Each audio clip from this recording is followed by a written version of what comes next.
ಒಂದು ಅಂದವಾದ ಊರಿನಲ್ಲಿ ಕೀರ್ತಿ ಹಾಗೂ ಬಾಲು ಅನ್ನುವ ಇಬ್ರು ಅಕ್ಕ ತಮ್ಮ ಬಾಳ್ತಿದ್ರು.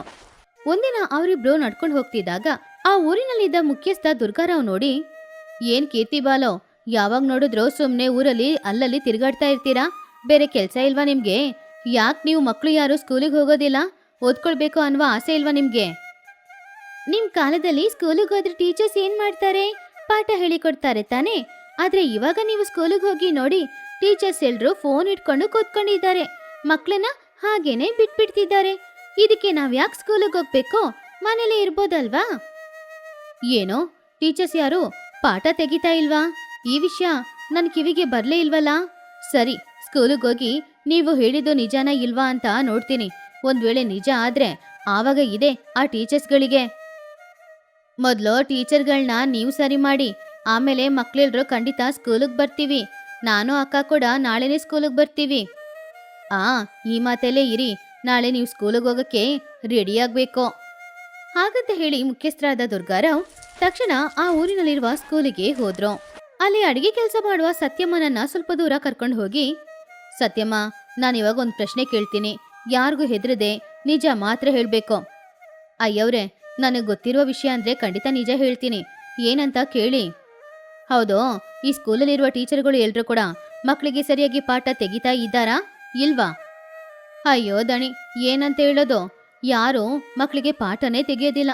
ಎಲ್ರು ಫೋನ್ನ ಕೈಯಲ್ಲಿ ಹಿಡ್ಕೊಂಡು ಮಕ್ಕಳನ್ನ ಅವರಿಷ್ಟಕ್ಕೆ ಅವರನ್ನ ಓದ್ಕೊಳ್ಳೋಕೆ ಹೇಳ್ತಿದ್ದಾರೆ, ಇಲ್ಲಾಂದ್ರೆ ಆಟ ಆಡೋಕೆ ಹೇಳ್ತಾ ಇದ್ದಾರೆ.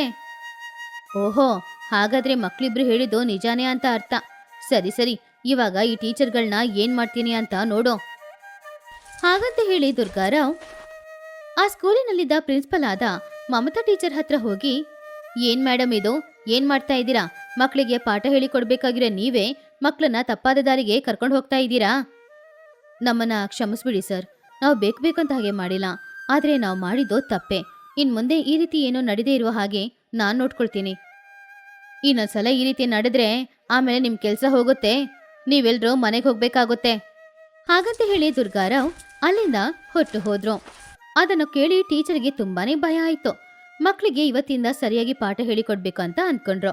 ಹೀಗಿರುವಾಗ ಮರುದಿನ ಬೆಳಗ್ಗೆ ಸ್ಕೂಲಲ್ಲಿದ್ದ ಮಕ್ಕಳು ಎಲ್ರಿಗೂ ಕೂಡ ಮಮತಾ ಟೀಚರೇ ಚೆನ್ನಾಗಿ ಪಾಠ ಹೇಳಿಕೊಡಕ್ಕೆ ಶುರು ಮಾಡಿದ್ರು. ಆದ್ರಿಂದ ಮಕ್ಕಳು ಎಲ್ರು ಕೂಡ ಆಸಕ್ತಿಯಿಂದ ಸ್ಕೂಲಿಗೆ ಹೋಗಕ್ಕೆ ಶುರು ಮಾಡಿದ್ರು. ಈ ವಿಷಯ ಹಾಗೆ ಹೀಗೆ ಅಂತ ಬಾಲುಗೆ ಗೊತ್ತಾಯ್ತು. ಬಾಲು ತುಂಬಾನು ಸಂತೋಷಪಟ್ಟ. ಆ ವಿಷಯನ ತನ್ನ ಅಕ್ಕನ ಹತ್ತಿರ ಹೇಳ್ದ.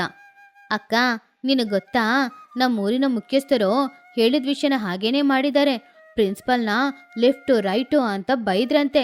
ಆದ್ರಿಂದ ಎಲ್ರೂ ಚೆನ್ನಾಗಿ ಪಾಠ ಹೇಳಿಕೊಡ್ತಿದ್ದಾರೆ ಅಂತೆ. ಮಕ್ಳೆಲ್ರು ಕೂಡ ಸ್ಕೂಲಿಗೆ ಹೋಗ್ತಾ ಇದ್ದಾರೆ ಅಕ್ಕ. ಹೌದಾ ಕಣೋ? ಹಾಗಾದ್ರೆ ನಾವು ಅವ್ರಿಗೆ ಮಾತು ಕೊಟ್ಟ ಹಾಗೆ ನಾಳೆನೆ ಸ್ಕೂಲಿಗೆ ಹೊರಟು ಹೋಗಿ ಚೆನ್ನಾಗಿ ಓದ್ಕೊಳ್ಬೇಕು. ಹೌದಕ್ಕ, ನಾಳೆಯಿಂದ ಬೆಳಗ್ಗೆ ಸ್ಕೂಲಿಗೆ ಹೋಗ್ಬೇಕು. ಮನೆಗೆ ಬರಕ್ಕೆ ಹೇಗೋ ಸಂಜೆ ಸಮಯ ಆಗ್ಬಿಡುತ್ತೆ ಅಲ್ವಾ? ಆದ್ರಿಂದ ಈ ವಿಷಯನ ಮೊದಲು ಅನಸೂಯಮ್ಮನ ಹತ್ರ ಹೇಳ್ಬೇಕು. ಅನಸೂಯಮ್ಮ ಕೀರ್ತಿ ಹಾಗೂ ಬಾಲು ಒಳ್ಳೇದು ಕೆಟ್ಟದು ಎಲ್ಲನೂ ನೋಡ್ಕೊಳ್ಳುವ ಒಬ್ರು ವ್ಯಕ್ತಿ. ಹೀಗಿರುವಾಗ ಮರುದಿನ ಬೆಳಗ್ಗೆ, ಅನಸೂಯಮ್ಮ, ನಾನು ಅಕ್ಕ ಇಬ್ರು ಸ್ಕೂಲಿಗೆ ಹೋಗ್ತಾ ಇದ್ದೀವಿ. ನಾವು ಬರಕ್ಕೆ ಸಂಜೆ ಸಮಯ ಆಗುತ್ತೆ. ಇವತ್ತಿಂದ ಚೆನ್ನಾಗಿ ಓದ್ಕೊಳ್ಬೇಕು. ನಾವು ಬರೋ ತನಕ ನೀವು ಜೋಪಾನವಾಗಿ ಮನೇಲಿರಿ. ತುಂಬಾ ಒಳ್ಳೆ ವಿಷಯ ಹೇಳಿದೀರಾ ಮಕ್ಳೇ. ನಾನು ಸ್ಕೂಲಿಗೆ ಹೋಗಿ ಅಂದ್ರೂ ಕೂಡ ನೀವು ಹೋಗಲ್ಲ ಅಂತ ಹಠ ಹಿಡಿತೀರಾ. ಇವಾಗ ನೀವೇ ಹೋಗ್ತೀನಿ ಅಂತ ಹೇಳ್ತಾ ಇರುವಾಗ ನನಗ್ ತುಂಬಾನೇ ಸಂತೋಷ ಆಗ್ತಾ ಇದೆ. ಹಾಗೆ ಅನಸೂಯಮ್ಮನ ಹತ್ರ ಹೇಳಿ ಕೀರ್ತಿ ಬಾಲು ಇಬ್ರು ಕೂಡ ತುಂಬಾನು ಆಸಕ್ತಿಯಿಂದ ಆ ದಿನ ಸ್ಕೂಲಿಗೆ ಹೊರಟು ಬಂದ್ರು. ಮೊದಲನೇ ದಿನ ಮಮತಾ ಟೀಚರೇ ಬಂದು ಮಕ್ಳೆಲ್ರಿಗೂ ಕೂಡ ಪಾಠ ತೆಗಿತಿದ್ರು. ಮಕ್ಳೇ, ಇವತ್ತು ತುಂಬಾ ಮುಖ್ಯವಾದ ಪಾಠನ ಹೇಳಿಕೊಡ್ತಾ ಇದ್ದೀನಿ. ಅಂದ್ರೆ ಹಗಲು ರಾತ್ರಿ ಬಗ್ಗೆ. ಓಹೋ, ಹಗಲು ರಾತ್ರಿ ಹೇಗಾಗ್ತಾ ಇದೆ ಅಂತ ನೀವು ಹೇಳ್ತೀರಾ ಮೇಡಮ್? ಹೌದು, ಹೇಳ್ತೀನಿ. ಭೂಮಿ ಯಾವಾಗ್ಲೂ ತಿರುಗ್ತಿರುತ್ತೆ ಅನ್ನೋದು ಗೊತ್ತು ತಾನೆ? ಅದು ಸೂರ್ಯನ ಸುತ್ತ ತಿರುಗೋದ್ರಿಂದ ನಮಗೆ ಹಗಲು ರಾತ್ರಿ ಬರ್ತಾ ಇದೆ. ನಿಮ್ಗೊಂದು ವಿಷಯ ಗೊತ್ತಾ? ಕೆಲವು ಪ್ರದೇಶಗಳಲ್ಲಿ ರಾತ್ರಿನೇ ಇರಲ್ಲ, ಬರೀ ಹಗಲು ಮಾತ್ರ ಇರುತ್ತೆ. ಏನೋ ರಾತ್ರಿನೇ ಇರಲ್ವಾ, ಹಗಲು ಮಾತ್ರನಾ? ಅಂತ ಪ್ರದೇಶಗಳು ಎಲ್ಲಿದೆ ಮೇಡಮ್? ಇರುತ್ತೆ ಬಾಲು, ಅದು ಸುಮಾರು ದೂರದಲ್ಲಿರುವ ಜಾಗ. ಅಲ್ಲಿ ಯಾವಾಗ್ಲೂ ಬರೀ ಸೂರ್ಯ ಮಾತ್ರ ಇರ್ತಾನೆ. ಅಂದ್ರೆ ಮುಂಜಾನೆ 4 ಗಂಟೆಗೆ ಸೂರ್ಯ ಬರ್ತಾನೆ, ಬಿಸಿಲು ಬರುತ್ತೆ, ತುಂಬಾ ಸೆಕೆ ಇರುತ್ತೆ. ಹಾಗೇನೆ ಸಂಜೆ ಸಮಯ ಆದ್ರೂ ಸೂರ್ಯ ಅಂತೂ ಹೋಗೋದೇ ಇಲ್ಲ. ರಾತ್ರಿ 12 ಗಂಟೆ ಆದ್ರೂ ಕೂಡ ಸೂರ್ಯ ಹಾಗೇನೆ ಇರ್ತಾನೆ. ಹಾಗೇನೆ ಆ ಜಾಗದಲ್ಲಿ ಬಿಸಿಲು ಕೂಡ ಹಾಗೇನೆ ಇರುತ್ತೆ. ಹಾಗಾದ್ರೆ ಅಲ್ಲಿ ಇರೋರೆಲ್ಲ ಯಾವಾಗ ಊಟ ಮಾಡ್ತಾರೆ, ಯಾವಾಗ ನಿದ್ರೆ ಮಾಡ್ತಾರೆ? ಅವರು ನಮ್ ತರನೇ ಯಾವಾಗ್ಲೂ ಕೆಲಸ ಮಾಡ್ತಾನೆ ಇರ್ತಾರೆ. ಸೂರ್ಯನ ಬಗ್ಗೆ ಅವ್ರು ಏನೂ ಯೋಚನೆ ಮಾಡಲ್ಲ. ಯಾವಾಗ ಅನ್ಸುತ್ತೋ ಅವಾಗ ಎಲ್ಲಾನು ಮಾಡ್ಕೊಳ್ತಾರೆ. ಟೀಚರ್, ಇದು ತುಂಬಾ ಚೆನ್ನಾಗಿದೆ. ಆ ಜಾಗನ ನೋಡ್ಬೇಕು ಅಂತ ನಮಗ್ ಆಸೆ ಆಗ್ತಾ ಇದೆ. ಈ ಸಲ ಸ್ಕೂಲಿಂದ ಟೂರ್ ಹೋಗುವಾಗ ಆ ಜಾಗಕ್ಕೆ ನಮ್ಮನ್ನು ಕರ್ಕೊಂಡು ಹೋಗ್ತೀರಾ? ಅಯ್ಯೋ ಬಾಲು, ಅದು ಅಷ್ಟು ಸುಲಭ ಅಲ್ಲ. ಅದಕ್ಕೆ ಸುಮಾರು ಹಣನೂ ಖರ್ಚಾಗುತ್ತೆ. ಅದು ಅಲ್ಲದೆ ಅಷ್ಟು ದೂರ ನಮ್ಮಿಂದ ಹೋಗಕ್ಕಾಗಲ್ಲ ಅಲ್ವಾ? ಅದಕ್ಕೆ ನಾನೇ ಇಲ್ಲಿ ನಿಮ್ಗೆ ಆ ಥರ ರಾತ್ರಿ ಇಡೀ ಹಗಲಿರೋ ಥರ ಮಾಡ್ತೀನಿ. ಹೌದಾ ಟೀಚರ್, ಇದು ನಿಜವಾಗ್ಲೂ ತುಂಬಾ ಒಳ್ಳೆ ವಿಷಯನೇ. ನೀವು ಈ ಥರ ಪಾಠ ತೆಗೆದ್ರೆ ನಮ್ಮಂತ ಚಿಕ್ಕ ಮಕ್ಕಳಿಗೆ ಸ್ಕೂಲಿಗೆ ಬರಕ್ಕೆ ಆಸಕ್ತಿ ಇರುತ್ತೆ. ಹೌದು, ನಿಜಾನೇ ಕೀರ್ತಿ. ಸರಿ, ನಾಳೆ ಬರುವಾಗ ನೀವೆಲ್ರೂ ಒಂದಿನಕ್ಕೆ ಬೇಕಾಗಿರೋ ಎಲ್ಲ ವಸ್ತುಗಳನ್ನ ತಗೊಂಡ್ ಬನ್ನಿ. ನಾಳೆ ನೀವೆಲ್ರೂ ಈ ಸ್ಕೂಲಲ್ಲಿ ಇರಬೇಕು. ಸರಿ ಟೀಚರ್, ಖಂಡಿತ ತಗೊಂಡ್ ಬರ್ತೀವಿ. ಹಾಗೆ ಆ ದಿನ ಸಂಜೆ ಸಮಯ ಸ್ಕೂಲ್ ಬೆಲ್ ಹೊಡೆದಾಗ ಮಕ್ಕಳು ಎಲ್ರೂ ಕೂಡ ಮನೆಗೆ ವಾಪಸ್ ಹೋದ್ರು. ಆಮೇಲೆ ಮರುದಿನ ಬೆಳಿಗ್ಗೆ ಕೂಡ ಮಕ್ಕಳೆಲ್ರೂ ತುಂಬಾನು ಆಸಕ್ತಿಯಿಂದ ಸ್ಕೂಲಿಗೆ ಸಂತೋಷವಾಗಿ ಬಂದ್ರು. ಮಕ್ಕಳೇ, ಎಲ್ರೂ ಬಂದಿದ್ದೀರಾ? ಸರಿ, ನಾನೇನೆ ಒಂದಿನಕ್ಕೆ ಬೇಕಾಗಿರೋ ಎಲ್ಲ ವಸ್ತುಗಳನ್ನ ತಗೊಂಡ್ ಬರಕ್ ಕೇಳ್ದೆ ಅಲ್ವಾ? ತಗೊಂಡ್ ಬಂದಿದ್ದೀರಾ? ನಾವು ತಗೊಂಡ್ ಬಂದಿದ್ದೀವಿ ಟೀಚರ್. ಇವಾಗ ನೀವು ಗೇಟ್ ಕ್ಲೋಸ್ ಮಾಡ್ಕೊಳ್ಬೋದು.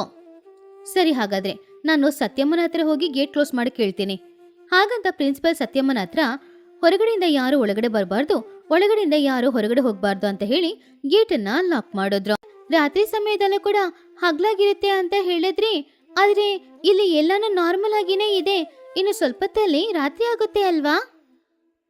ಇಲ್ಲ ಕೀರ್ತಿ, ಎಲ್ಲಾನು ನಾನ್ ಮಾಡಿದ್ರೆ ನಿಮಗೆ ಗೊತ್ತಾಗುತ್ತೆ. ಅದಕ್ಕೆ ಎಲ್ಲಾನು ನೀವೇ ಮಾಡ್ಬೇಕು ಅಂತ ಅದಕ್ಕೆ ಬೇಕಾಗಿರೋ ವಸ್ತುಗಳನ್ನ ಮಾತ್ರ ತಗೊಂಡ್ ಬಂದಿಟ್ಟಿದ್ದೀನಿ. ಹೌದಾ ಟೀಚರ್, ತುಂಬಾ ಥ್ಯಾಂಕ್ಸ್ ಟೀಚರ್. ಆ ವಸ್ತುಗಳು ಎಲ್ಲಿದೆ ಅಂತ ಹೇಳಿ ನಾವು ಮಾಡ್ತೀವಿ. ಹಾಗೆ ಮಮತಾ ಟೀಚರ್ ಅವ್ರು ತಗೊಂಡ್ ಬಂದ ವಸ್ತುಗಳನ್ನೆಲ್ಲ ಹೊರಗಡೆ ತಗೊಂಡ್ ಬಂದ್ರು. ಆಮೇಲೆ ರಾಜೇಶ್ ಅನ್ನುವ ಒಬ್ರೇ ಎಲೆಕ್ಟ್ರಿಷಿಯನ್ ನ ಕರ್ಕೊಂಡ್ ಬಂದು ಅವರ ಸಹಾಯದೊಂದಿಗೆ ಮಕ್ಕಳನ್ನ ಎಲ್ಲ ಕೆಲ್ಸಾನು ಮಾಡಕ್ ಹೇಳಿದ್ರು. ಮಕ್ಕಳೇ, ಇಲ್ಲಿ ನೋಡಿ, ಇಲ್ಲಿ 4 ಬಾಲ್ಗಳ ತರ ಇದೆ ಅಲ್ವಾ? ಇದೇ ಇವಾಗ ನಮಗೆ ಸೂರ್ಯ.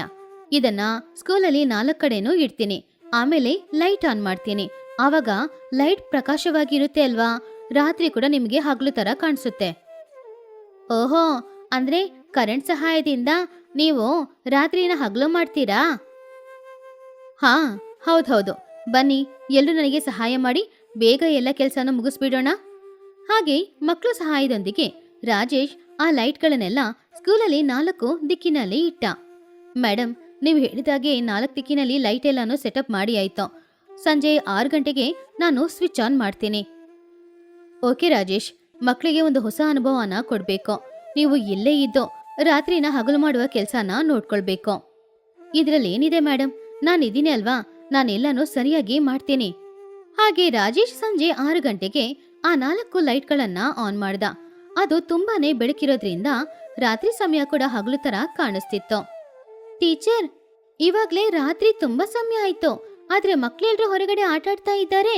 ಅವ್ರು ಯಾರು ಕೂಡ ನಿದ್ರೆ ಮಾಡಲ್ವಾ? ಇದೇ ನಿಜವಾದ ವಿಷಯ ಕೀರ್ತಿ. ನಾವು ಹಗ್ಲಲ್ಲಿ ಆಟ ಆಡೋದು, ರಾತ್ರಿ ಆದ್ಮೇಲೆ ಮಲ್ಗಿ ನಿದ್ರೆ ಮಾಡೋದು ಅಂತ ಅಭ್ಯಾಸ ಆಗಿದೆ ಅಲ್ವಾ ನಮ್ಗೆ. ಅದಕ್ಕೆ ಅವರೆಲ್ಲರೂ ಹಗ್ಲು ಅಂತ ಆಟ ಆಡ್ತಿದ್ದಾರೆ. ಹಾಗೇನೆ ರಾತ್ರಿಗಳು ಇಲ್ದೇ ಇರುವ ಜಾಗದಲ್ಲಿ ಅವ್ರವ್ರ ಕೆಲ್ಸನ ಯಾವಾಗ ಬೇಕಾದ್ರೂ ಮಾಡ್ಕೊಳ್ತಾರೆ. ನಿದ್ರೆ ಮಾಡ್ಬೇಕು ಅಂತ ಅನಿಸುವಾಗ ನಿದ್ರೆ ಮಾಡ್ತಾರೆ. ಇದು ಅವ್ರ ಅಭ್ಯಾಸ. ಹೋ, ಅಷ್ಟೇನಾ ಮೇಡಮ್? ಆದ್ರೆ ನನಗೂ ಹಗ್ಲು ರಾತ್ರಿ 2 ಇರೋ ಪ್ರದೇಶನೇ ತುಂಬಾ ಇಷ್ಟ. ಸೂರ್ಯ ಉದಯವಾದಾಗ ಬೆಳಿಗ್ಗೆ ಎದ್ದೇಳ್ಬೇಕು, ಸೂರ್ಯ ಅಸ್ತಮನ ಆದಾಗ ನಿದ್ರೆ ಮಾಡ್ಬೇಕು. ಈ ಜೀವನನೇ ತುಂಬಾ ಚೆನ್ನಾಗಿರುತ್ತೆ ಅಲ್ವಾ? ಹೌದು ಬಾಲು, ಆ ಜೀವನ ಚೆನ್ನಾಗಿರುತ್ತೆ. ಸರಿ, ಈ ಪಾಠ ನಿಮ್ಮೆಲ್ರಿಗೂ ಚೆನ್ನಾಗಿ ಅರ್ಥ ಆಯ್ತಲ್ವಾ?